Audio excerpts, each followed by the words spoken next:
Welcome to my vertical obsession. I'm your host, Megan, and today we are talking about Breed, which is on ReelShort. And this one stars Blake Lewis as Jack Stone and Savannah Coffey as Sadie White.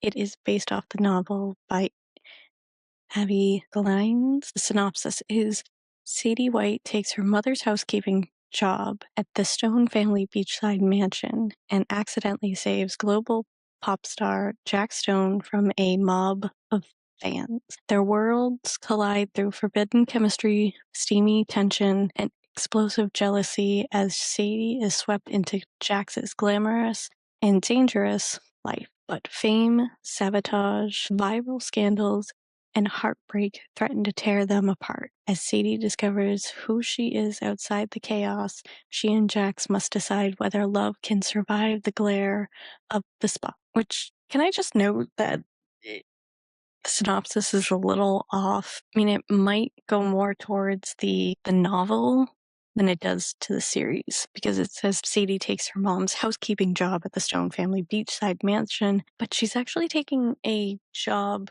at where Jax is performing, so I'm assuming it's more of a theater than an actual mansion, is the way that the series starts. And technically, she doesn't really save him from a mob of fans, more like from him drowning in the ocean after running from fans. So I'm like, the synopsis is not fully representing what the series has. And it's not the first time this has happened, because I've noticed that on other series too. I think I pointed it out in one other series, but so now the overview that I have for this is Sadie is just a normal girl on her way to her job to keep the bills paid and be able to go to college when she bumps into Jack Stone, who is running from his fans. When Sadie notices Jax isn't coming up from the water, she rushes in and saves him. When Jack Stone realizes Sadie isn't just another adoring fan, he gets intrigued by her. She's already left. Before he can find out more, the two once again run into each other at Jax's concert, where Sadie happens to be working as a janitor. Jax, not wanting to let Sadie run away again, asks her to stay and watch him perform, but Jax's mother doesn't want her around. So she offers Sadie a lot of money to leave. Sadie takes it and leaves, not knowing Jax saw and followed after her abandoning his concert. They spend time together, and Sadie gets to see another side to Jax, only for it to all be ruined by the paparazzi and Jax's mom. Wanting to protect Sadie, Jax does what he thinks is right, which hurts Sadie. Jax later goes to apologize to Sadie and tells her the whole truth of why he did what he did, to make up and agree to go on a date, to which Jax's mom tries to ruin. While late, Sadie makes the date, and the two have a great time. Jax comes home to find his mother pushed up his New York concert, and there's nothing he could do. Sadie was left in the cold and left to believe Jax left her and got back with his ex, that she was just a big fool to think Jack Stones would want her. Marcus, who worked for Jax but was fired, asks Sadie on a date and introduces her to his friends, who aren't the nicest to Sadie. Marcus leads her away and tries to make a move on Sadie, only to be rejected. Sadie ends up being harassed by Marcus's friends, but is saved by Jax. After a fight about everything, Jax tells her it was all his mom and her plans. Jax loves her. The two start again, but a photo of Sadie and Marcus ruins that. Jax kicks Sadie out, only to meet up with Marcus, who tells him Sadie rejected him when he tried to kiss her. Jax realizes he was wrong and an ass and goes to find Sadie to apologize. Sadie gets her rom-com moment when Jax apologizes and gives his big gesture. The two make up and finally sleep together. The next morning, Sadie finds out she got into the college she wanted. Flash forward a month, and Sadie is at college, and her boyfriend is Jack Stone, and the world is about to find out. That is kind of a little overview that I put together of the series. So some of the talking points that I had for this were when Sadie was working the job before her date with Jax, she was asked to serve shrimp, but also makes mention later that she's allergic to it. And I'm just like, so if the employers knew she was allergic to the shrimp, why did they make her serve it. I'm pretty sure that could end in a little bit of a lawsuit if she was to end up with an allergic reaction. And I'm just sitting there going like, that seems like a bad idea. Why are they even allowing this? That had me a little confused and very disturbed to see that. I'm not gonna lie. And the next thing I had said is, when did Sadie and her mom make up? Because at the very end, you see Sadie with her mom at her college setting up her dorm room and all that, and the two of them are all happy and acting like everything's fine.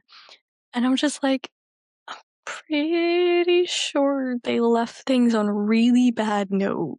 So when did the two of them have time to kind of like make up and form this mother-daughter relationship? Like, I feel like there was so much missing when it came to the two of them. And also it's like, did Sadie forgive her mom for all she did? Because her mom was like stealing her money. She would make money to pay the bills. The mother was stealing money. She was dating random people. It's like, feel like, again, so much missing between that relationship. And again, I had mentioned it in the duplicated husband review. I was kind of looking at the series, trying to go a little bit deeper, see what I could kind of figure out about the series and talk about. And one of the things that I had talked about their last series, which was claimed by my ex's alpha brother, was the coloring. So I wanted to see if they did it again in this one. And I don't think so. I tried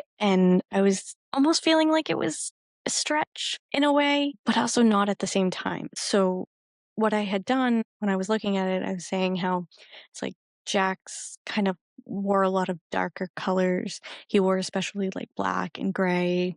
And I kind of felt that went along with his feeling of being alone and not really having anyone else around him, like not having real friends or a real normal life. Because he was famous, but he still didn't have privacy and he felt very lonely, wanted this normal life. He wanted to enjoy normal things. So I kind of felt like maybe the colors kind of represented a little bit of how he felt. And that, that's what I had said, is the colors were used as a way to show his emptiness and loneliness. And I feel like we should have kind of dove in a little bit more into his feelings and into that, because there was a lot to unpack with that. And I feel like there could have been a lot more with that. And then when it came to Sadie, she wore brighter and happier colors to show the joy and the lightness she brings into Jax's life. She's just a normal girl who deals with problems and handles them with such strength and bravery. And it was kind of a good way to contrast. It was a good way to contrast Jax and Sadie's world as well. Jax is in this famous toxic world, and Sadie is in a normal and healthier world, even though things aren't so easy with Sadie. And yes, her life is not as healthy as could be, but in comparison between the famous world that Jax lives in, it's a little bit healthier in the way that I felt the series was trying to portray it. So that's kind of what I was going with or trying to see. I don't know if that is what they were going for, but I could see it in a way, like how they would do that.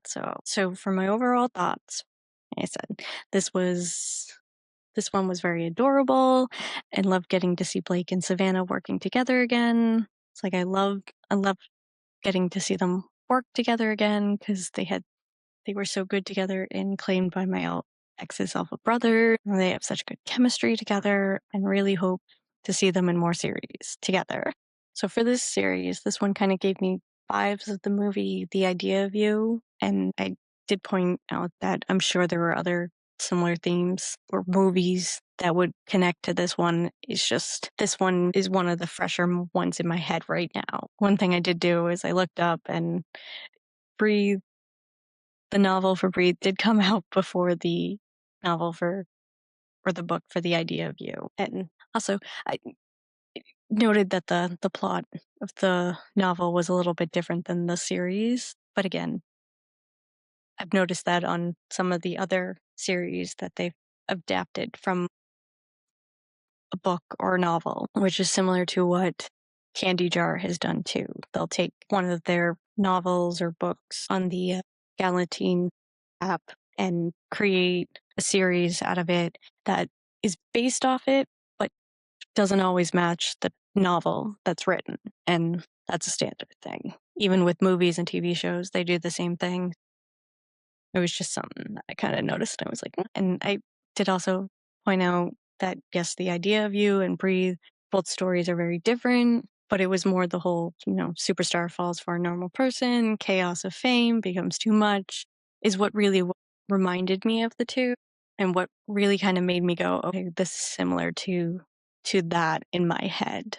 And like I said, there might be other ones out there that are similar stories or themes. It was just the one that was in my head at the time. And I had written down here, it's like why I was bringing it up is because I really like the idea of you. So to have the series remind me of that movie and have it be a similar theme was like, okay, I really enjoyed this, so I know I'll enjoy this one as well, along with the fact that it was Blake and Savannah. So that's the only reason why I was kind of like bringing it up, because it's another thing that I've been trying to kind of do is I've noticed some of the series, they kind of have similar themes to movies or shows that are out there, kind of give off those themes. Like there's one that I saw like the other week that was giving me like Cruel Intention vibes so much. So that's kind of why I've started mentioning it a little bit more, is that they give me these feelings of these series or movies, and I like to kind of not compare but just kind of make mention of it and give hope that it can help give a little bit of a better review, to like dive into these things and how it can be like, oh well, this is why it's giving me this, and this is why I feel it goes this way. That makes sense. So it's not about knocking it down because it reminds me of this. It's about pointing out that it's a similar theme and I like it, and I love when stories kind of do that, where you can kind of go like, oh, this is reminding me of this, and this is something that I like. And how I given this whole thing about Bound by the Rebel Wolf, how it was like a modern day Romeo and Juliet, and how it compared, and how they made differences so that way it wasn't the whole story, but you could still see that it felt like a modern day Romeo and Juliet type of thing. Because that's one of the things that's always been out there, and I've always kind of heard, is that every movie or series is kind of based off something else. A lot of things you can point back to being based off Shakespeare and his plays. They all kind of come from some sort of inspiration or like an idea that someone likes. So it's like everyone's kind of picking from each other and creating their own story. And it's always kind of fun to figure it out and kind of talk about it. I know that might seem weird, and I don't know why I'm trying to like defend what I'm saying so much. It's like I was just trying to say that it's not a bad thing that I'm finding it similar to the idea of you. It just kind of gave me those vibes, and I went off on this whole rant about, so let's get back to the actual overview of this whole thing. So getting back into the overview, I had said again, so getting back into the overview, like I had said just a little bit earlier, it's like I feel like there could have been more when it came to Jax. I mean, because in the series, he writes a song called Breathe, and it's about how Sadie helps him get through the chaos and allows him to feel as if he can breathe. And I feel like that should have been looked into more. Like I had made mention, it's like this struggle Jax was facing between his mom slash manager making him perform and basically making him her meal ticket instead of treating him like her son, to how he never gets to have privacy in the life as a pop star, and how he just wants to enjoy being normal for once. I feel like that could have been shown a bit more, because the struggles Jax is going through are important issues. He's isolated and doesn't really have any friends. That can get very lonely. And I think Blake would have done amazing with that emotion and storyline. I also think it would have helped but showing just how good Sadie was for Jack. It would also have been able to show that she brought a light into his life that wasn't there. That is still something that is shown on screen, because it's in the scenes you can see how happy Jax was being around her. I think it would have made it that much better. I mean, the series is still amazing, and again, love seeing Blake and Savannah together. I think these were perfect roles for them to play. And one of the things I had said is that I could definitely see Blake being a famous pop star, and Savannah being that normal girl who ends up getting that pop star to fall for her. I mean, who wouldn't want to fall for a pop star? But all in all, this is an adorable series, and I loved every minute of it. I would totally recommend it. It was amazing. Again, Blake and Savannah, amazing chemistry, always so good together. I hope they have more series together, because I just love watching them act together is amazing. So for a rating of this series, I gave it a 7.7 out of 10. And it was more so, again, for writing, but more because I felt like they could have added more. And I felt like it kind of didn't live up to the potential it could have been, which I had made mention of throughout the review, is the whole Jax feeling so lonely and empty. I feel like that if that was added to the series, it could have elevated it. And the other one I had made mention was like the pacing. It was a little off, and it probably could have been better. But all in all, it was still such a good series. And like I said, I loved it. I would watch it again. And sometimes little things that kind of pull out, but it's still such an amazing series. And as always, would love to hear your thoughts on the series, what you liked, what you didn't like. And if you are enjoying this podcast, please be sure to give it a review. We'd love to hear your thoughts. So this has been Breathe. I'm your host, Megan. This is My Vertical Obsession. And until next time.